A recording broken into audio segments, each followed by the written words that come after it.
टाकल्यावरती राजा दानिएलला प्रश्न करतो आणि तो प्रश्न अशा स्वरूपाचा आहे, हे दानिएला जिवंत देवाच्या सेवका, एक गोष्ट ध्यानात ठेवा.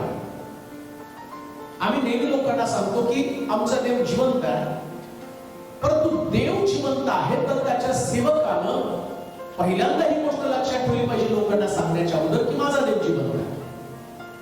राजा पण तोच प्रश्न करतो की दानिएला, तू जिवंत देवाचा उपासक आहे, जिवंत देवाची सेवा करणार व्यक्ती आहे. मी तर तुला सिंहाच्या गुहेमध्ये टाकलं आणि तू नित्य तुझ्या देवाची सेवा करतो, मग ज्या देवाची तू सेवा करतो त्या देवानं सिंहापासून तुझा बचाव केला का? एक गोष्ट ध्यानात ठेवा. माझा पहिला मुद्दा असेल, जो व्यक्ती सेवा करतो त्यानं सातत्यानं किंवा निरंतर सेवा केली पाहिजे.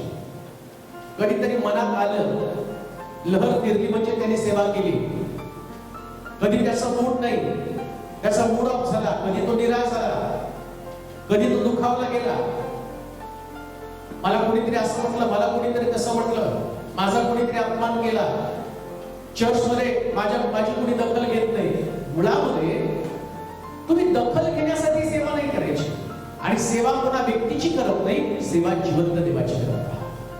तो तुम्हाला पाहतो.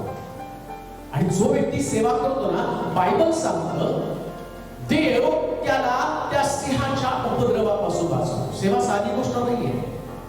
शास्त्र काय सांगतं माहिती का? सैतान गरजणाऱ्या सिंहासारखा कोणाला खावं, कोणाला गिळावून टपलेला आहे.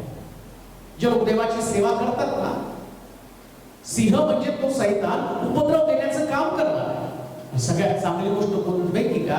बायबल सांगतं की परमेश्वर त्या सिंहाच्या तोंडापासून, त्याच्या असणाऱ्या हल्ल्यापासून तुमचा बचाव करतो.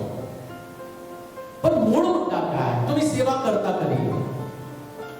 एक गोष्ट ध्यानात ठेवा, जगामध्ये एवढे विद्वान लोक आहेत, ज्ञानी लोक आहेत, ज्यांच्याकडे प्रचंड बुद्धिमत्ता, ताकद आहे, पैसा आहे, संपत्ती आहे, पण बायबल काय सांगत माहिती का? देवानं त्याच्या सेवेसाठी जगातले मूर्खते त्याने निवडले.